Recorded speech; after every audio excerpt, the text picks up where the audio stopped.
Hello, আসসালামু আলাইকুম। কি অবস্থা সবার? কেমন আছেন? আশা করছি ভালো আছেন।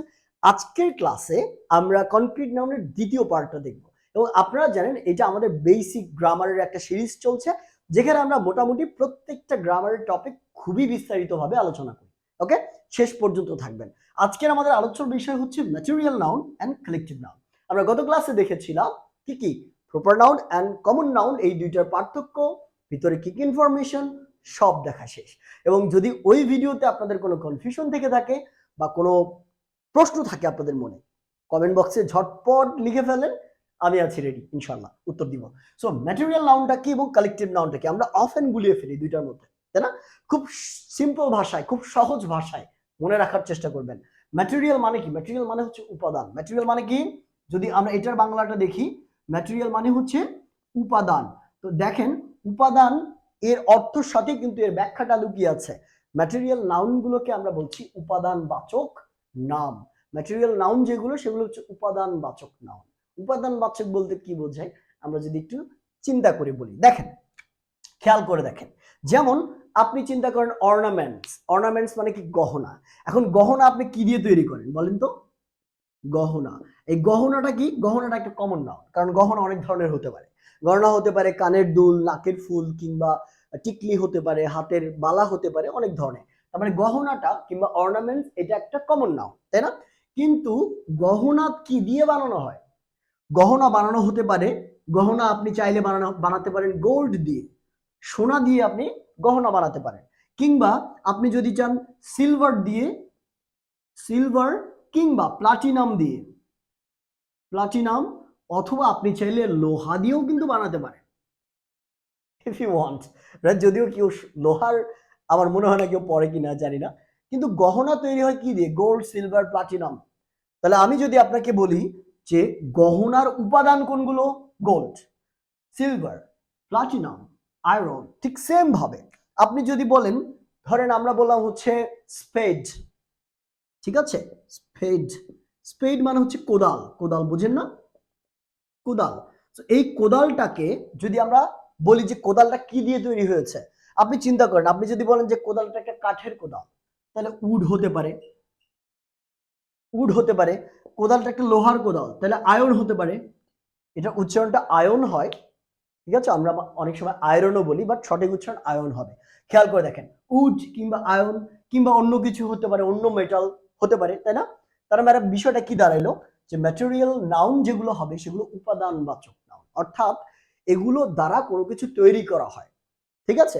যেমন আপনি আটা দ্বারা কি তৈরি করেন? পিঠা তৈরি করেন, তাহলে আটাটা এখানে একটা ম্যাটেরিয়াল নাউন। সেম ভাবে, ঠিক আছে, তেলটা একটা ম্যাটেরিয়াল নাউন হতে পারে, তেল দিয়ে আপনি কিছু তৈরি করতে পারবেন। কিংবা আরো অনেক কিছু হতে পারে, ঠিক আছে?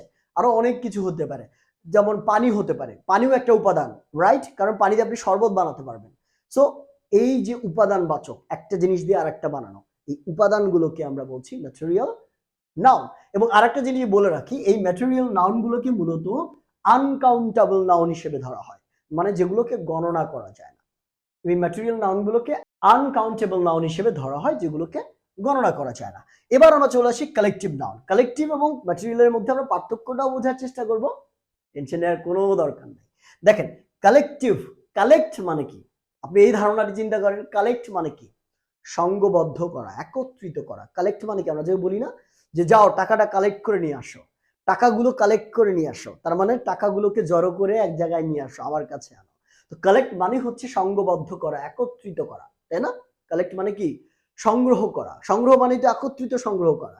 তাহলে কালেকটিভ মানে যেটা হবে, তার মানে সেটা দ্বারা সংঘবদ্ধ কিছু বোঝাবে। কি বোঝাবে? সংঘবদ্ধ কিছু বোঝাবে। এখন সংঘবদ্ধ কি কি বোঝায় একটু খেয়াল করেন। সংঘবদ্ধর মধ্যে সংঘ নিজেও একটা আছে। সংঘর ইংরেজি কি? ক্লাব। সংঘর ইংরেজি কি? ক্লাব। এ নিজেও একটা কালেকটিভ নাউন, কারণ ক্লাব মানে সংঘবদ্ধ কিছু মানুষ বোঝায়, কিছু গোষ্ঠী বোঝায়। সেম ভাবে আর্মি, আর্মি মানে কি? আর্মি এটা একটা ইয়া না, একটা বাহিনী। তাহলে আর্মি মানে কিন্তু একজন না, আর্মি মানে পুরো দলটাকে আমরা বলছি একটা আর্মি, রাইট? ঠিক সেম ভাবে পুলিশ, ঠিক আছে? Police, police. তারপরে আমরা বলি কি? ক্লাব বললাম, তারপর আমরা বলি সভা, মিটিং। মিটিং কিন্তু কখনো একজন দ্বারা মিটিং হয় না, মিটিং হতে গেলে বাঞ্চ অফ পিপলের দরকার, তাই না? তাহলে খেয়াল করেন, প্রত্যেকটা শব্দই কিন্তু কি কালেকটিভ বা কালেকশন অফ পিপল দ্বারা তৈরি, কালেকশন অফ থিংস দ্বারা তৈরি। সো এই কারণেই এগুলোকে বলা হয় কালেকটিভ নাউন, সংঘবদ্ধ। যখন অনেকগুলো মানুষকে একসাথে সংঘবদ্ধ অবস্থায় বোঝাবে যে নাউনটা দ্বারা, ওইটাকে আমরা বলবো কালেকটিভ নাউন। তাহলে দেখেন ক্লাব, ক্লাব একজন দ্বারা হয় না, অনেকগুলো মানুষ থাকে, অনেকগুলো মেম্বার দ্বারা একটা ক্লাব হয়। আর্মি, পুলিশ, পুলিশ পুরো বাহিনীটাকে একটা পুলিশ বলা হয়। মিটিং, মিটিং মানে কি সভা। এখন আমরা অফেন একটা ভুল করে থাকি, আমরা অফেন কি বলি যে আমি একজন পুলিশ, আমি একজন পুলিশ, আমরা বলি না আমি একজন পুলিশ, কিংবা আমার বাবা একজন আর্মি, বলি না আমরা। এই কথাটা কিন্তু একদিক থেকে ভুল, কিন্তু প্রচলিত আকারে এতদিন থেকে চলে আসছে বা আমরাও বলি বাংলাতে, এটা ওইভাবে ভুল বলা যাবে না, কিন্তু যদি আমরা গ্রামেটিক্যালি বলি তাহলে এটা ভুল। তার কারণ আপনার বাবা কখনো আর্মি হতে পারে না। আইদার আপনাকে বলতে হবে my father is army person, sorry an army person, my father is an army person, আমার বাবা একজন কি আর্মি অফিসার বলা যেতে পারে, কিংবা আর্মিতে কাজ করে, আর্মির একজন এমপ্লয়। কিংবা আমার বাবা একজন পুলিশ পারসন, পুলিশ অফিসার বলতে পারেন, আমার বাবা একজন police officer, not police. Police মানে পুরো কি বাহিনীকে বোঝায়, আর্মি মানে পুরো বাহিনীকে বোঝায় না, আপনার বাবা তো একা আর্মি না। ঘটনা বোঝা গিয়েছে? তাহলে ব্যাপারটা এটাই দাঁড়ালো যে ম্যাটেরিয়াল মানে হচ্ছে উপাদানবাচক নাম বোঝাবে, আর কালেকটিভ মানে হচ্ছে সংঘবদ্ধ কিছু সমষ্টিগত নাম বোঝাবে। বোঝা গিয়েছে? এবার কমন যে প্রবলেমটা প্যাচ লাগে আপনাদের মধ্যে, সেটা হচ্ছে কমন নাউন এবং কালেকটিভ নাউন দুইটার মধ্যে প্যাচ লাগে, তাই না? কোশ্চেনটা কি আমি সেটা একটু বলি আপনার। আচ্ছা, এই ফান্ডাটা আমি এই ক্লাসে আপনাদের ভেঙে দিব না, আপনাদের কাছে প্রশ্ন।